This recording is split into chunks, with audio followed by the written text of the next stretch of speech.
Chairman senate Sadiq Sanjrani के खिलाफ तहरीके अदम एतमाद पर हुकूमत और अपोजिशन दो हाथ करने को तैयार। करारदाद पर राय शुमारी कल होगी। ऐवान बाला में अक्सरियत रखने वाली अपोजिशन ने कल संजरानी को ओहदे से हटाने का दावा कर दिया। हुकूमत को तादाद पूरी न होने के बावजूद चेयरमैन सेनेट को बचाने का यकीन। बिलावल भुट्टो जरदारी कहते हैं कि सादिक संजरानी खुद इस्तीफा दे दें तो बेहतर है, वरना कल तो वो जा ही रहे हैं।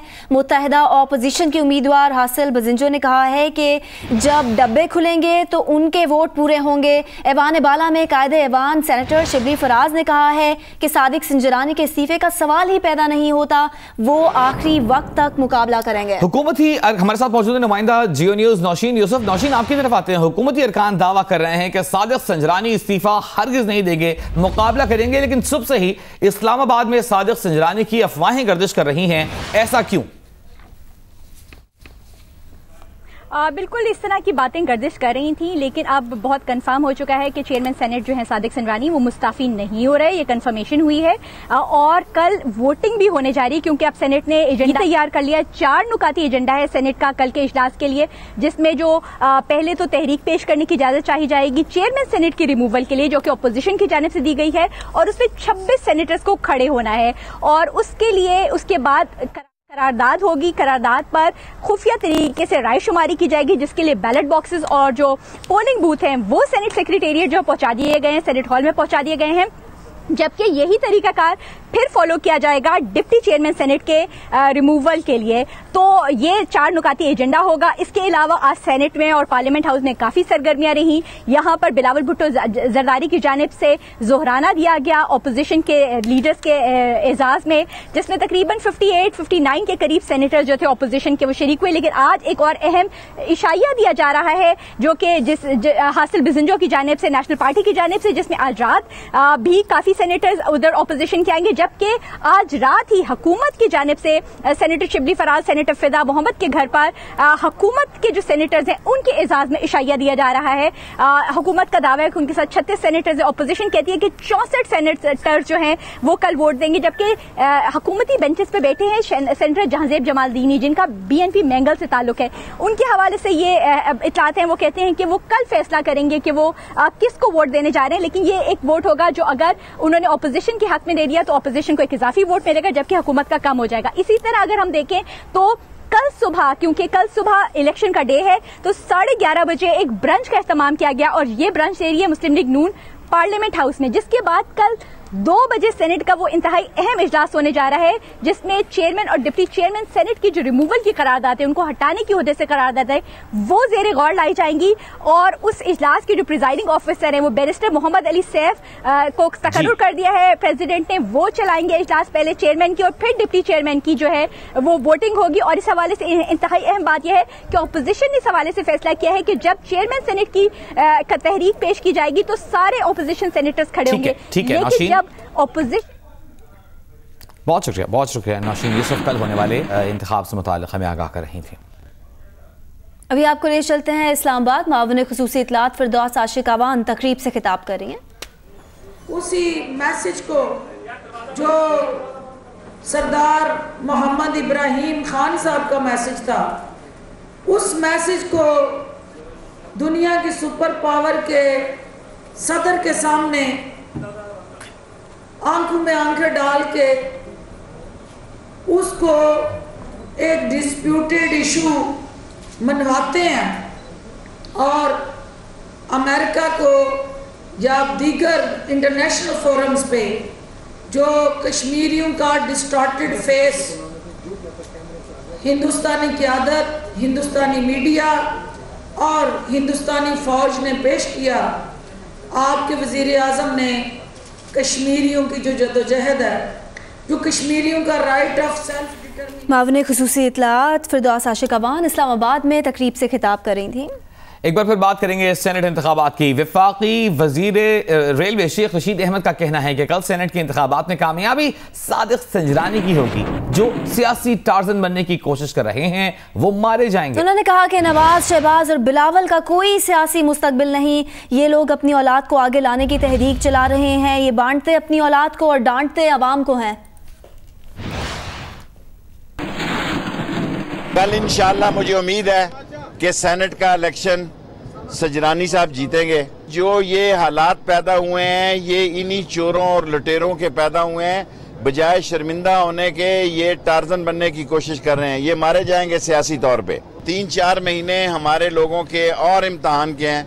इंशाअल्लाह नया साल जो चढ़ेगा वो आम आदमी के लिए सहूलत का चढ़ेगा और मौजूदा हुकूमत की मजीद कामयाबी का चढ़ेगा। नवाज शरीफ खानदान और जरदारी खानदान का कोई सियासी मुस्तकबिल नहीं है। ये अपने बाप को बचाने की तहरीक चला रहे हैं, वो अपनी औलाद को आगे लाने की तहरीक चला रहे हैं। ये बांटने पे आते हैं तो अपनी औलाद को बांटते हैं, डांटने पे आते हैं तो गरीबों को डांटते हैं। और रहनुमा पीटीआई शिबली फराज का कहना है कि ऑपोजिशन ने जो इकदाम उठाया है उस पर खुद ऑपोजिशन की अक्सरियत नाखुश है। अल्लाह पर यकीन है कि कल के इलेक्शन में चेयरमैन सेनेट के खिलाफ तहरीके अदम एतमाद को शिकस्त होगी। शख्स है बतौर इंडिविजुअल और बतौर एक पॉलिटिकल पार्टी का एक मेंबर होते हुए आखिरी बंदे तक, आखिरी मोमेंट तक वो इलेक्शन लड़ेंगे। वो पूरे कॉन्फिडेंट हैं और ये तो सवाल ही नहीं पैदा होता कि इस्तीफ़ा दें। ये अपोजिशन की बहुत ही, ये स्कूल कॉलेजेस में इस तरह की अफवाहें उड़ाने की एक वो चलती थी, लेकिन ये जो है तो इससे ये ज़ाहिर होता है कि अपोजिशन वाले जो है तो अब उनके पास और कोई हाथ में नहीं रहा। अब जो है तो वो इस किस्म के डिसइंफॉर्मेशन के कैंपेन पे चल पड़े। बुलेटिन में आगे बढ़ते हैं। DGISPR major general Asif Ghafoor ने कहा है कि कंट्रोल लाइन पर फायरबंदी माहिदे की मुसलसल खिलाफ वर्जी भारत की बौखलाहट की अक्कास है। पाक फौज ने भारतीय खिलाफ वर्जी का हमेशा भरपूर जवाब दिया है और आइंदा भी दिया जाएगा। एक बयान में मेजर जनरल आसिफ गफूर का कहना था कि भारत जानबूझकर सिविलियन आबादी को निशाना बना रहा है। पाक फौज कंट्रोल लाइन पर सिविलियन आबादी को महफूज बनाने के लिए तमाम इकदाम करेगी।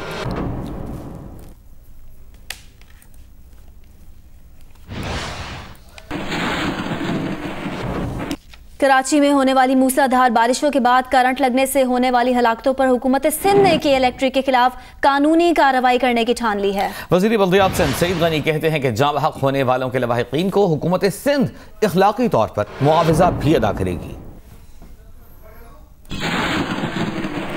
मैं समझता हूँ कि सिर्फ मुआवजे से ही मसला ये हल नहीं होने वाला है। हमें जहाँ जहाँ ज़रूरत होगी ये भी हम कर लेंगे, लेकिन उसके साथ साथ जो कानूनी कार्रवाई है वो भी हमें करनी है और जिम्मेदारों के खिलाफ। और बारिश किसे अच्छी नहीं लगती, बस लोग डरते हैं कि जैसे ही बूंदें बरसेंगी के इलेक्ट्रिक लाइट बंद कर देगी। और बात है भी दुरुस्त। कराची में जैसे ही सावन बरसा कई इलाके बिजली से महरूम हो गए और अब तक महरूम है। तफसीलात बता रहे हैं नुमाइंदा जियो न्यूज़ राना जावेद। पीर के दिन से जैसे ही बारिशों का आगाज़ हुआ तो बहुत से इलाकों में बिजली मुनक़ता कर दी गई और सूरत हाल ये है कि आज तीसरे रोज़ तक वहाँ पर बिजली बहाल नहीं की गई है। मैं बात कर रहा हूँ इस वक्त स्कीम 33 सादी टाउन से मुतासिल जो है के करीब जो है वो हलारी मेमन सोसाइटी है। ये वो जगह है जहाँ पीर से बिजली मुनक़ता है। आप ये घर आप देख सकते हैं कि यहाँ पर अंधेरा आपको नज़र आ रहा होगा। 3 दिन से यहाँ लाइट नहीं है। यहाँ पर पानी का मसला पैदा हुआ क्योंकि मोटर पानी की नहीं चल रही तो टंकी में पानी नहीं भर पा रहा। बच्चे स्कूल नहीं जा पा रहे हैं, जब जा रहे हैं तो पुराना यूनिफॉर्म पहनकर जा रहे हैं। मोमबत्ती की लाइट में बैठकर बच्चे जो अपना होमवर्क कर रहे हैं और परेशान कुन सूरत हाल है। लोगों से जो यहाँ के रहायशी उनसे बात करते हैं, पूछते हैं कि क्या तफसीलात है, कब से लाइट गई हुई है और क्या कहना है, क्या शिकायत दर्ज करवाई, कब से लाइट गई, क्या सूरत हाल है। लाइट पीर वाले दिन से नहीं है यहाँ पर और के इलेक्ट्रिक में मुसलसल कंप्लेन कर रहे हैं, ईमेल वगैरह कर रहे हैं। वो एक ही बात कर रहे हैं कि प्रोसेस में है, हो जाएगा, कोई टाइम फ्रेम नहीं है। बहुत शुक्रिया जी। आपने सुना कि ये 3 दिन से इस इलाके की ये सूरत हाल है कि बिजली मुनक़ता है कि इलेक्ट्रिक वालों से रब्ता करने की कोशिश करते हैं तो वो कोई प्रॉपर कोई अच्छा रिस्पॉन्स नहीं देते हैं, जिसकी वजह से ये लोग बहुत परेशान हैं। और अब अगर मज़ीद यहाँ पर लाइट बहाल ना की गई तो इनकी परेशानियों में इजाफा हो सकता है। जी। नेपरा ने की इलेक्ट्रिक की जानिब से कराची में बारिश की 2 बूंदें पड़ते ही सिस्टम के बैठ जाने का नोटिस लिया हुआ है। अपडेट्स के लिए बात करेंगे नुमाइंदा जियो न्यूज़ सैफुर रहमान। सैफ, क्या करने जा रहा है नेपरा? देखिए, नेपरा अगर आप माजी में भी देखें तो कराची में बहुत ज़्यादा जानी नुकसान हो चुके हैं गुज़श्ता सालों में, वो बारिशें हों या जो मौसम की बहुत ज़्यादा तपिश है उसके बायस अभी जो हालिया जो कराची में बहुत ही अफसोसनाक सूरत हाल है, इसमें 29 तारीख को रात को यानी 29 जुलाई को एक नोटिस इशू किया था जिसकी एक हमें प्रेस रिलीज की शक्ल में भी कॉपी भेजी गई थी कि नेपरा ने इस पे सख्त नोटिस लिया है और इंसानी जानों पर अफसोस का इजहार किया है और साथ ये कहा है कि बिजली बहाली की जाए। लेकिन अभी आपकी कॉल आने से पहले मैंने, मेरा ख्याल है कोई 1-1.5 मिनट हुआ कि मेरी बात हुई है नेपरा के जो रजिस्ट्रार हैं, जिस ऑफिस में ये जवाब आना होता है कि इलेक्टेक की तरफ से, लेकिन अभी तक उनका ये बताना है, सफीर हुसैन है जो रजिस्ट्रार भी हैं और तर्जमान भी हैं नेपरा के, उनका कहना है कि अभी तक हमें के इलेक्टेक की तरफ से कोई जवाब मौसूल नहीं हुआ। अब जो सूरत हाल की जो जिस तरह की गंभीर सूरत हाल है, इसका जवाब तो फौरी तौर पर इतनी जानों का नुकसान हुआ और इतना ज्यादा माली नुकसान हुआ, अभी तक भी सूरत हाल बहुत ही तशवीशनाक है। लेकिन अभी तक के इलेक्ट्रिक का जवाब ना आना और नेपरा का उनसे जवाब ना लेना, तो इसमें हम अफसोस ही कर सकते हैं। तो अभी तक चूंकि कोई जवाब आया नहीं है कि इलेक्ट्रिक क्या करना चाहिए। बहुत शुक्रिया सैफ रहमान आपका। तहरीक इंसाफ के रुकन सिंध असेंबली खुर्रम शेर जमान ने के इलेक्ट्रिक से मुआहदे पर नजर सानी का मुतालबा कर दिया। उन्होंने इल्जाम लगाया कि कराची की बर्बादी की जिम्मेदार पीपल्स पार्टी के वज़रा हैं। खुर्रम शेर जमान ने कहा कि वो वज़ीर आज़म से कहेंगे कि 18वीं तरमीम के जरिए सूबों को दिए गए इख्तियारात का अज़-दर-ए-नौ जायजा लिया जाए। गुज़श्ता 10 साल के दौरान सिंध हुकूमत के मातहत महकमों में अरबों रुपए की करप्शन हुई है। वो वज़ीर आज़म से कहेंगे कि 18वीं आईनी तरमीम की तमाम शिकों पर नजर सानी करें। ये बात रुकने सिंध असेंबली खुर्रम शेर जमान ने इंसाफ हाउस कराची में प्रेस कॉन्फ्रेंस करते हुए कही।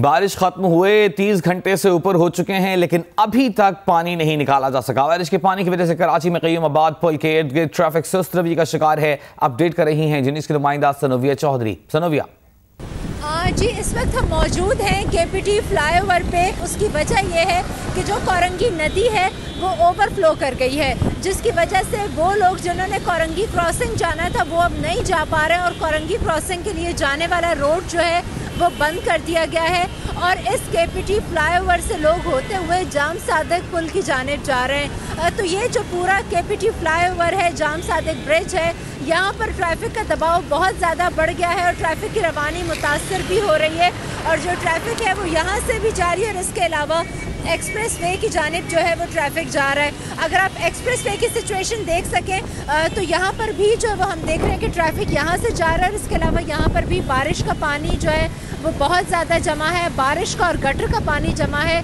जिसकी वजह से ट्रैफिक की रवानी जो है वो मुतासर हो रही है। दूसरी जानिब हैदराबाद में मानसून की बारिश हुए 3 रोज़ गुजर जाने के बावजूद शहर के नशेबी इलाकों में पानी की निकासी नहीं हो सकी, जिसके सबब शहरी अपने घरों में महसूर हैं, जबकि हैदराबाद की सब्जी मंडी का हाल भी शहर के नशेबी इलाकों से मुख्तलिफ नहीं। मजीद बता रहे हैं नुमाइंदा जियो न्यूज़ अली नईम। हैदराबाद में बारिश हुए 3 रोज़ हो चुके हैं, लेकिन ताहाल नशेबी इलाकों से पानी की निकासी मुमकिन नहीं हो सकी है। कासमाबाद, लतीफ़ाबाद सिटी के नशेबी इलाके अब भी ज़ेरे आब हैं। शहरी अपने घरों तक महसूर होकर रह गए हैं। अस्पताल लोग जा नहीं सकते। लतीफ़ा 2 नंबर के अंदर जो दिल का अस्पताल है वहाँ लोगों के लिए जाना एक किसी अजाब से कम नहीं है। पीने के पानी का बहरान पैदा हो चुका है।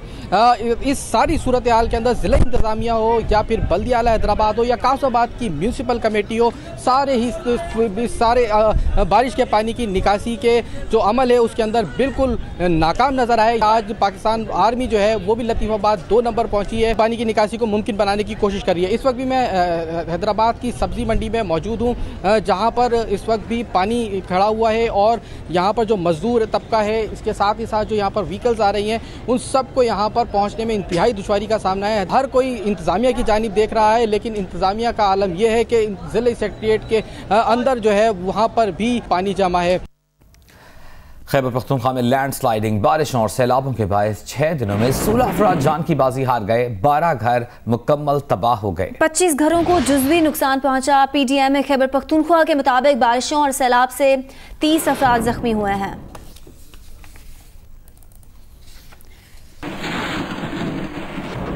बलोचिस्तान में मानसून का नया सिस्टम आज पहुंच रहा है, जिसके बायस लसबेला, पंजकोट, खारान, वाशिक, खुजदार, कलात और अवारान में तेज बारिशों का इम्कान है। अगले 3 दिन में यह सिस्टम जोब, शिरानी, बारखान, मुस्तकिल में बारिशों का सबब बन सकता है।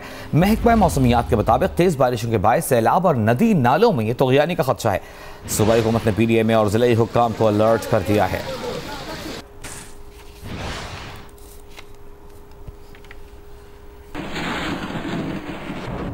अस्सलाम वालेकुम, मैं हूं अलीना फारूक शेख और आप देख रहे हैं जियो न्यूज़। मजीद वीडियोस और अपडेट्स के लिए अभी सब्सक्राइब का बटन क्लिक कीजिए और देखते रहिए जियो न्यूज़।